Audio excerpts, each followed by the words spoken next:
اور پھر اس کی پیشن گوئی وَإِذْ قَالَ عِيسَىٰ ابْنُ مَرْيَمَ يَا بَنِي إِسْرَائِيلَ إِنِّي رَسُولُ اللَّهِ إِلَيْكُمْ مُصَدِّقًا لِمَا بَيْنَ يَدَيَّ مِنَ التَّوْرَاةِ وَمُبَشِّرًا بِرَسُولٍ يَأْتِي بَعْدِي اسْمُهُ أَحْمَدُ۔ عیسیٰ السلام اپنی کتاب میں بنی اسرائیل کو بتا رہے ابھی نبی کا، کیونکہ عیسیٰ السلام اور آپ وسلم کے درمیان تقریباً 550 یا 600 سال کا فاصلہ ہے، 5.5 یا 6 صدیوں کا فاصلہ ہے۔ تو اس سے پہلے یہ چیزیں کہی جا رہی ہیں کہ اے بنی اسرائیل، میں اللہ کا رسول ہوں، انی رسول اللہ علیکم مصدقا لما بین یدی من التوراۃ، جو تورات مجھ سے پہلے گزرے موسیٰ پر، اس کی تصدیق کرتا ہوں۔ وہ اللہ کی طرف سے کتاب تھی، وہ نبی بھی سچا تھا۔ وَمُبَشِّرًا بِرَسُولٍ يَأْتِي بَعْدِي اسْمُهُ أَحْمَدُ، اور میں تمہیں خوشخبری دیتا ہوں ایک ایسے نبی کی جو میرے بعد آئے گا جس کا نام احمد ہوگا۔ اور کعب احبار یہودیوں کے بہت بڑے عالم ہیں، بعد میں مسلمان ہو گئے، بڑے علم والے، تو انہوں نے کہا کہ حضور کے بارے میں کہا کہ مولدہ بمکہ ومہاجرہ بیثرب وملکہ بشام، کہ ہماری کتابوں میں لکھا ہوا تھا۔ اب دیکھو نا، ایک عیسیٰ السلام کا زمانہ ہے، 550-600 سال کا فاصلہ ہے، اس سے پہلے جو کتابیں تھیں تورات وغیرہ میں یہ نشانیاں موجود تھیں کہ کعب احبار نے فرمایا، کیونکہ بہت بڑے عالم تھے اور سکہ عالم تھے، مضبوط عالم تھے، تو انہوں نے فرمایا کہ میں نے ان کتابوں میں لکھی ہوئی یہ باتیں تھیں، محمد رسول اللہ، محمد اللہ کا رسول ہے، مولدہ بمکہ، مکہ میں پیدا ہوگا، مہاجرہ بیثرب، اور یثرب کی طرف وہ ہجرت کرے گا، وملکہ بشام، اور شام اس کا ملک ہوگا۔ اس کا مطلب یہ ہے کہ مدینہ سے لے کر شام تک تمام حکومت حضور کے زیر نگین آئے گی، سارے خزانے حضور کے قدموں میں آئیں گے۔ اچھا، 8 ربیع الاول کی بات کر دوں پیدائش کے بارے میں۔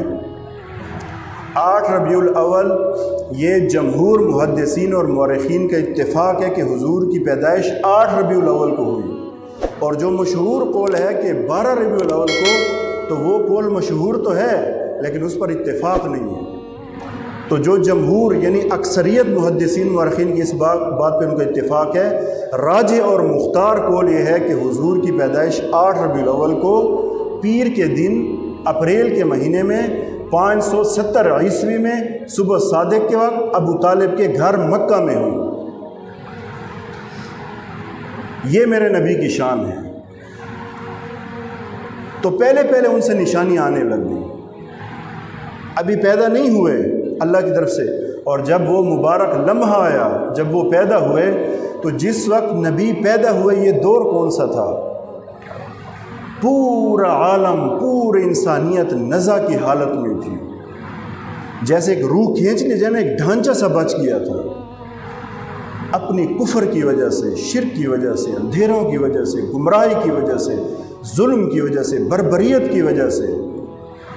اللہ کو نہ ماننا، اس سے بڑی تباہی کیا ہوگی؟ باوجود لشکر کے، سونے چاندی کے، بڑے بڑے محلات کے اور طاقت کے، وہ ایک بہت بڑی تباہی اور تباہی کے دہانے پہ پہنچی ہوئی تھی،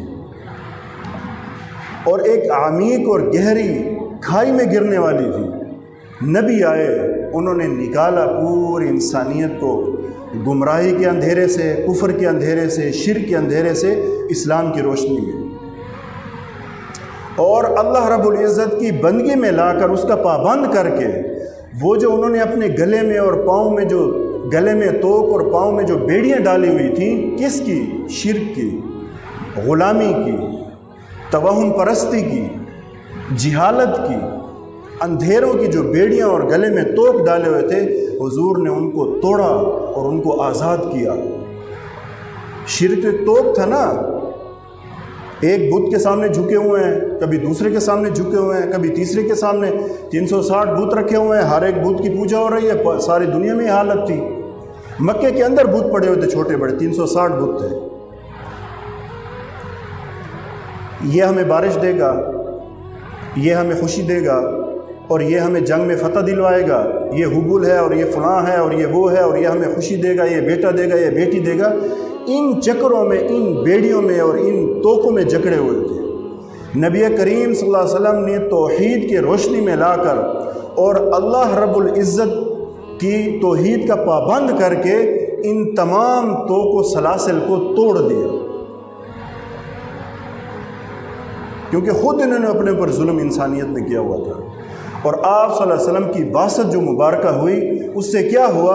حضور نے اس انسانیت کو ایک نئی زندگی، ایک نئی روشنی، ایک نور عطا فرمایا، ایک نئی نسل دی، ایک نیا راستہ دیا، ایک نیا تہذیب و تمدن ان کو عطا کیا، اور ایک خوبصورت روشن راستہ ان کو عطا کیا۔ تو یہ چیز ہے۔ ادھر میں تھوڑی سی ایک بات کروں گا۔ دیکھیں، جس نے اپنی نسبت نبی کریم صلی اللہ علیہ وسلم کے ساتھ جوڑ دی، وہ بندہ قیمتی بن جائے گا، چاہے جس خاندان کا بھی ہو، جیسا بھی ہو۔ جس نے حضور سے نسبت توڑ دی، وہ دنیا میں بھی ذلیل ہوگا، ناکام ہوگا، خسارے میں